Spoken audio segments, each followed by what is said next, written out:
Students, बाल मंदिर के इस YouTube चैनल पर आप सबका एक बार फिर से हार्दिक स्वागत है। आज हम लेने जा रहे हैं जो हम हेलो जन यौगिक लेते हैं उन यौगिकों का नामकरण किस प्रकार से करते हैं। तो इन यौगिकों का नामकरण करने के लिए हमारे पास दो विधियां हैं। पहली है सामान्य पद्धति।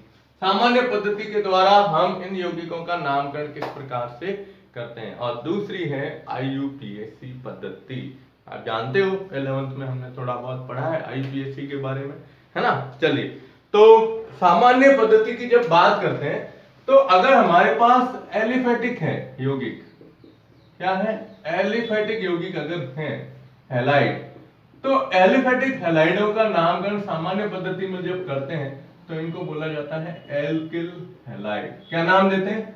एल्किल हैलाइड के रूप में इसको प्रदर्शित करेंगे। जितने कार्बन है उस कार्बन का एल्केन बना दो, और एल्केन बनाने के बाद फिर उसमें से H हटा दे तो एल्किल समूह होता है, फिर एल्किल हैलाइड के रूप में इसे लिखा जाएगा, है ना। तो क्या है इसके उदाहरण, जैसे अपन एक जनरली लेते हैं कि CH3 CH2 Cl। कितने कार्बन है अब इसमें? देखो, क्लोरीन का कार्बन नहीं गिनना है हमें, क्लोरीन का कार्बन नहीं गिनना है हमें, कार्बन गिनने श्रृंखला के अंदर कितने हैं? दो है। तो दो कार्बन के लिए हम क्या लिखते हैं? एथेन। एथेन से बनता है एथिल। क्या बनेगा? एथिल। और पीछे वर्ड क्या आएगा? क्लोराइड के रूप में लिखा जाएगा। Methyl chloride, bromide, iodide, fluoride, कुछ भी हम इसके अंदर एग्जाम्पल बता सकते हैं। ठीक है, पहली चीज तो ये ध्यान रखनी है आपको। अब मैं आपको जैसे उदाहरण दे दूं कि CH3Br, CH3CH, और जैसे यहां पर आ गया CH2 और I आ गया, जैसे CH3, ये CH2CH2Cl आ गया। अब आपको कहूं कि अब इन यौगिकों का क्या करना है? नामकरण करना है। लेकिन नामकरण कौन सी पद्धति में करोगे? सामान्य पद्धति में। तो जितने कार्बन है उस कार्बन के हिसाब से इसका नाम लिख सकते हो। जैसे ये, तो अब ये क्या है ना, 3 कार्बन है, 3 कार्बन को अपन क्या बताते हैं? प्रोपेन के रूप में। तो प्रोपेन से नाम क्या बनता है? प्रोपिल। तो ये क्या बनेगा? Propyl chloride. क्या नाम आएगा? प्रोपिल क्लोराइड के रूप में इसे हम प्रदर्शित कर सकते हैं। ठीक है, तो एल्किल हैलाइड जो होता है ना, एल्किल हैलाइड हम एलिफेटिक हैलाइड के रूप में लिखते हैं। अब आपने पढ़ा है, जैसे मैंने 11th के अंदर देखा था, आपको भी बताया होगा, जिसके अंदर ये बताया था कि नॉर्मल होता है, एक होता है आइसो समूह होता है, और एक क्या होता है? नियो समूह होता है। आइसो, है ना, और नियो समूह। नॉर्मल तो होता है, ये सीधी श्रृंखला होती है, नॉर्मल वाले होते हैं। अभी मैंने आपको ये 3 उदाहरण बताए ना, ये तीनों उदाहरण किसके हैं? नॉर्मल के। अब आइसो की बात आती है तो आइसो समूह, अब जैसे मैंने आपको आइसो का उदाहरण दिया तो CH3CH CH3। अब आप जानते हो ये आइसोप्रोपिल है। अब आइसोप्रोपिल के साथ में जैसे मैंने आयोडीन जोड़ दिया, अब इसका नाम लिखोगे ना तो ये नाम आएगा आइसोप्रोपिल। आइसोप्रोपिल, और पीछे वर्ड क्या आएगा? आयोडाइड। क्या नाम आएगा? आयोडाइड के रूप में लिखा जाएगा। आइसोप्रोपिल आयोडाइड, इसे हम प्रदर्शित कर सकते हैं। ठीक है, अब एक और एग्जांपल ले। चलो, अब अपन लेते हैं जैसे नियो का उदाहरण लेते हैं। क्या बोलते हैं? नियो। नियो में आप जानते हो ना, CH3, ये CH3, ये CH3 और ये CH3, ये है नियोपेंटेन। ठीक है, अब इस नियोपेंटेन से आप यहां पर जो कार्बन के साथ में हाइड्रोजन जुड़े हुए हैं, इनमें से हाइड्रोजन परमाणु को हटाइए। एक हाइड्रोजन को हटाओ, जैसे मैंने यहां से हटाया, और एक हाइड्रोजन हटाकर इसकी जगह लिख दिया ब्रोमीन, Br समूह जोड़ दिया। अब जैसे ही Br जोड़ोगे ना तो इसका नाम बन जाएगा नियोपेंटिल। क्या नाम आ जाएगा? नियोपेंटिल, और पीछे क्या आ जाएगा? ब्रोमाइड के रूप में लिखा जाएगा। क्या लिखा जाएगा? नियोपेंटिल ब्रोमाइड के रूप में लिखा जाता है। एक तो ये ध्यान रखिएगा। ठीक है, और एक जैसे उदाहरण अपन लेते हैं, अब ये आप खुद करना, ये I, ये CH3, ये एग्जाम्पल आप खुद करें, स्वयं करें, इसको करने की कोशिश करो। अभी कौन सा समूह है, किस प्रकार से इसको प्रदर्शित करते हैं, नॉर्मल पद्धति में, मतलब आयु ये सामान्य पद्धति के अंदर, ये आप खुद करोगे। ये मैंने आपको एग्जांपल दे दिया, ये CH3 है, ठीक है ना, ये ध्यान रखिएगा। तो ये एक सामान्य पद्धति में एलिफेटिक हैलाइड जो होते हैं, एलिफेटिक हैलाइड को हम एल्किल हैलाइड के रूप में प्रदर्शित क्या कर सकते, बता सकते हैं, ठीक है। तो ये तो एक समूह होता है, तो इस प्रकार से दर्शाएंगे। अब अगर अपन बेंजीन की वलय लें, एरोमेटिक लें, तो इसको बोलते हैं एरिल हैलाइड के रूप में। देखिए आप, अब एरिल हैलाइड के रूप में हम इसे किस प्रकार से प्रदर्शित कर सकते हैं। एरिल हैलाइड लाना है तो बेंजीन की वलय चाहिए हमें, और बेंजीन की वलय के साथ में मैंने आपको 3 नाम बताए थे, आपको याद हो तो, याद है, ortho, Meta, para. Ortho, Meta और पैरा स्थिति क्या होती है, जानते हो ना। चलिए अपन एग्जाम्पल लेते हैं इसके, उसके बाद अपन आगे की पद्धति लेंगे, ठीक है। चलिए अब अपन इसके एग्जाम्पल लेते हैं कि इसे किस प्रकार से दर्शाया जाएगा। चलो बेंजीन की वलय वाले उदाहरण ले लेते हैं। ये उदाहरण ध्यान रखिएगा, आपको करना है, अपने आप करके बताओगे, ठीक है। चलिए देखो, अब बेंजीन की वलय के साथ में अगर ये समूह जुड़े हुए हैं तो इसको कैसे दर्शाएंगे वो देखो आप।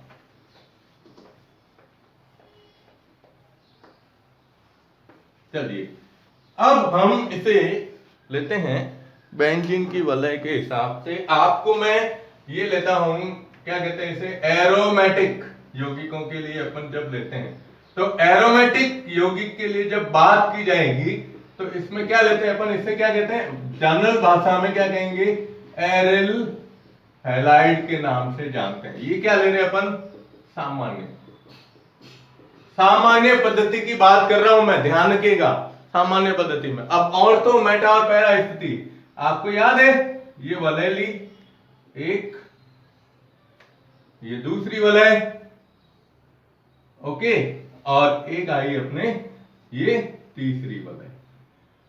अब ऑर्थो स्थिति जो होती है ना, ये होती है 1-2 स्थिति।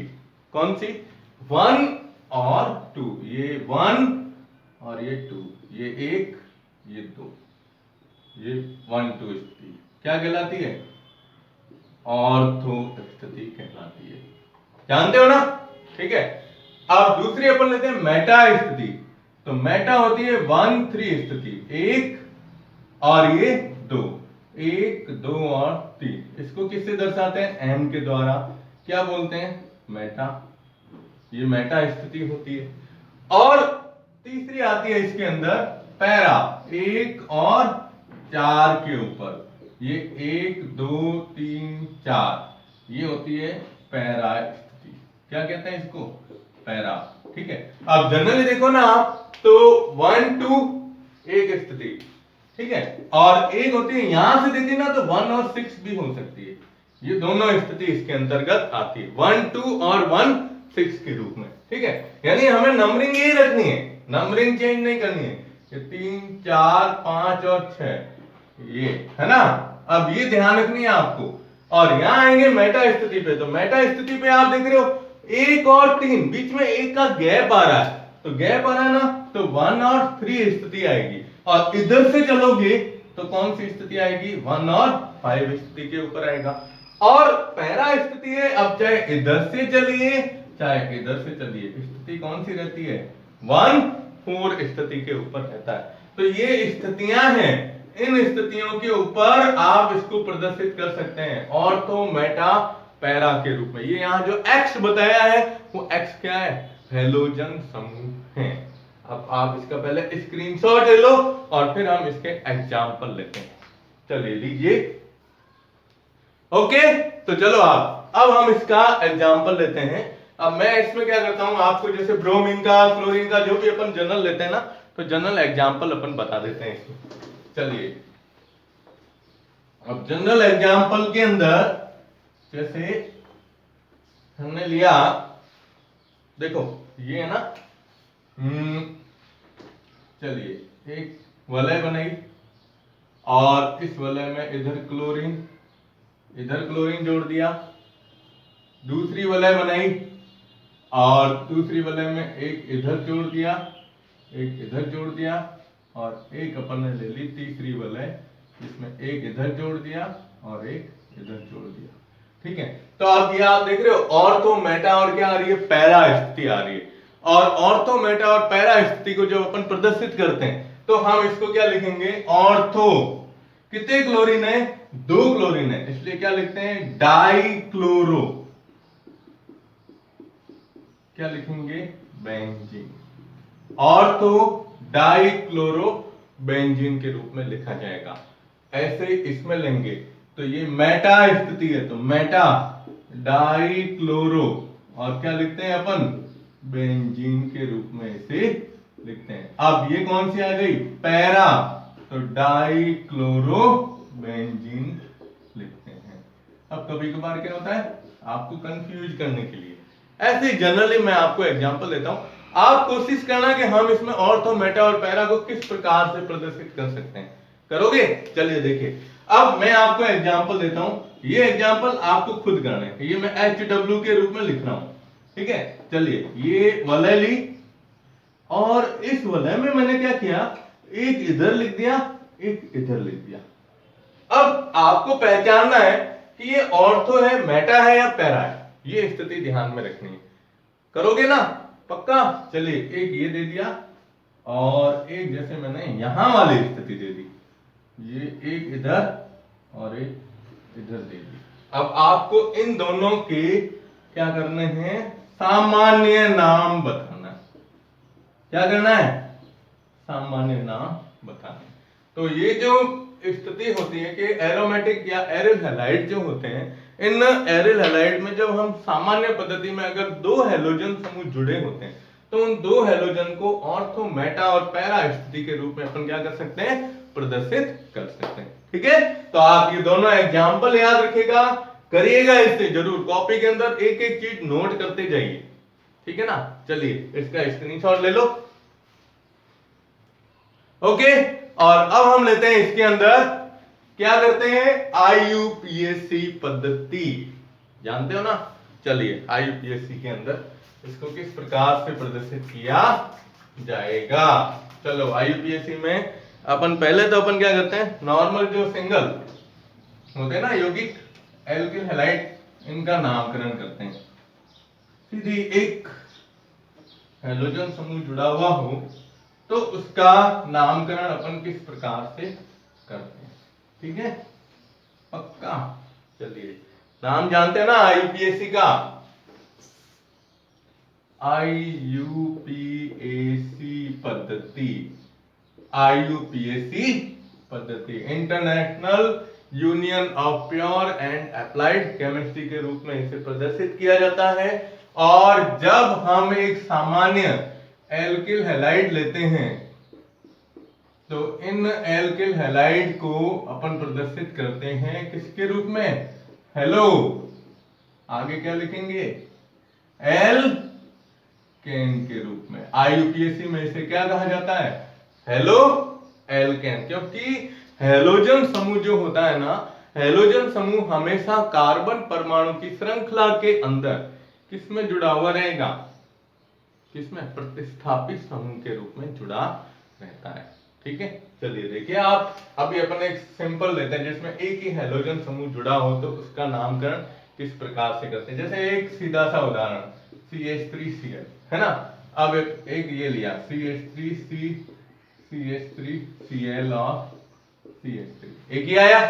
एक अपन ने ये ले लिया CH3CH2CH, ये चलो इधर ले लेते हैं Br और इधर CH3। एक अपन ने आइसोप्रोपिल का उदाहरण लिया था तो इसको आइसोप्रोपिल को इस प्रकार से प्रदर्शित कर लो। अब आपको इसके IUPAC पद्धति में क्या करना है, नामकरण करना है, कर सकते हो।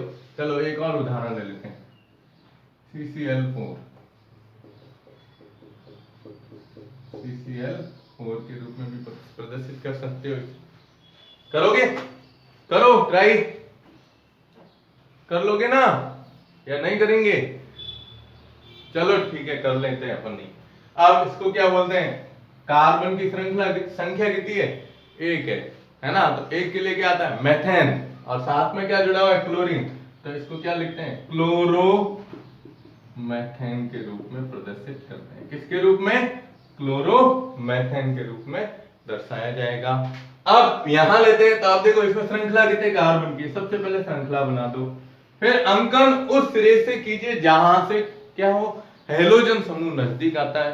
अब हेलोजन समूह नजदीक आता है तो इधर से आ रहा है 1 2 3 और 4। अब 2 पे क्या जुड़ा हुआ है, ब्रोमीन, तो 2 ब्रोमो, और क्या आ रहा है, ब्यूटेन। 4 कार्बन के लिए क्या वर्ड आता है, ब्यूट, और ब्यूट के साथ में हमने जोड़ दिया एन, तो ब्यूटेन के रूप में तो है। अब ये अपन डबल बॉन्ड का भी उदाहरण लेंगे। आप ये मत सोचना कि सर ने एकल बंद वाले उदाहरण बना दिए और बस चलो ठीक है, ठीक है।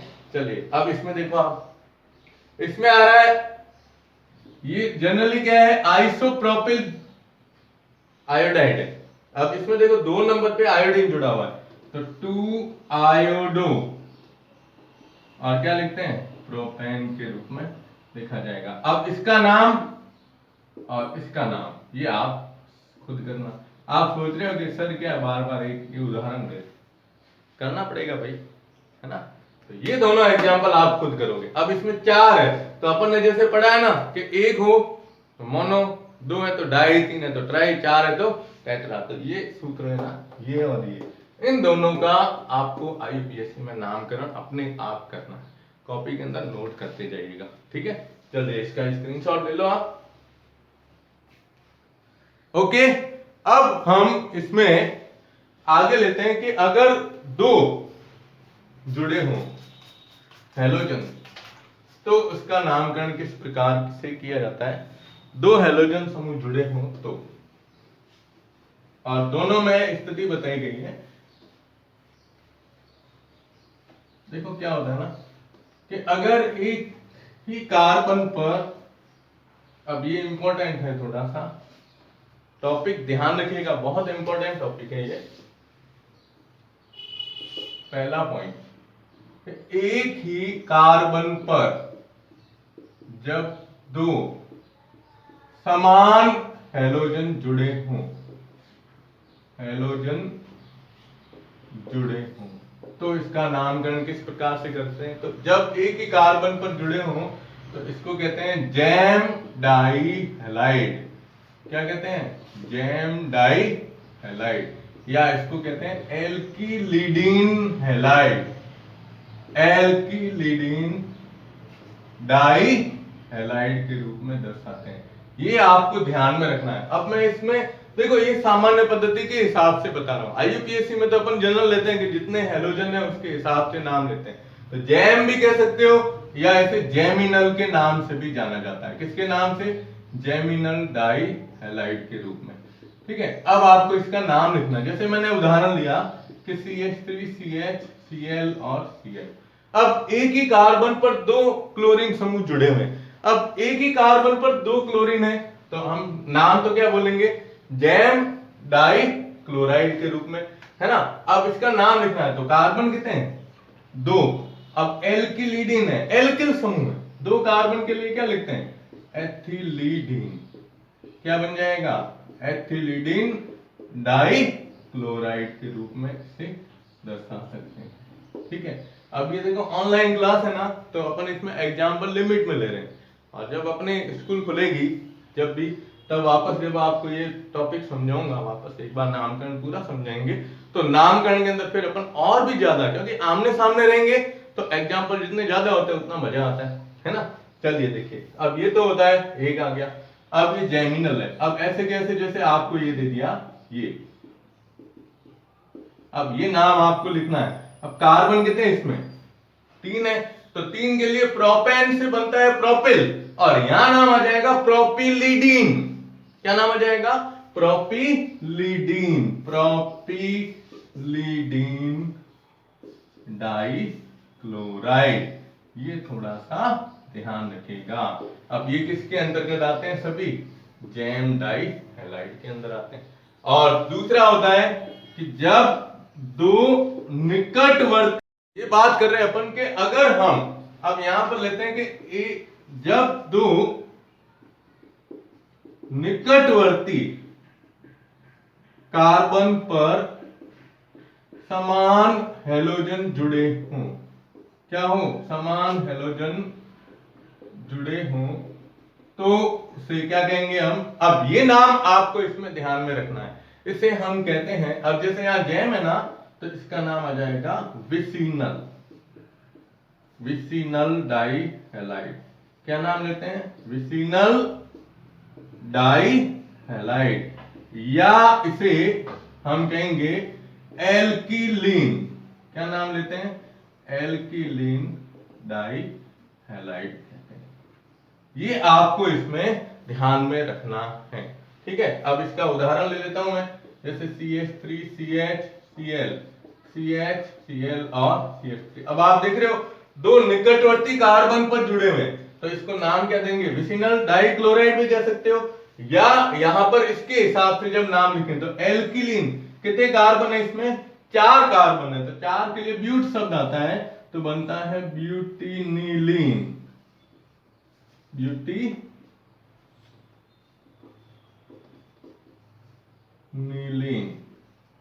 ब्यूटिनिलीन डाई क्लोराइड के रूप में प्रदर्शित करते हैं।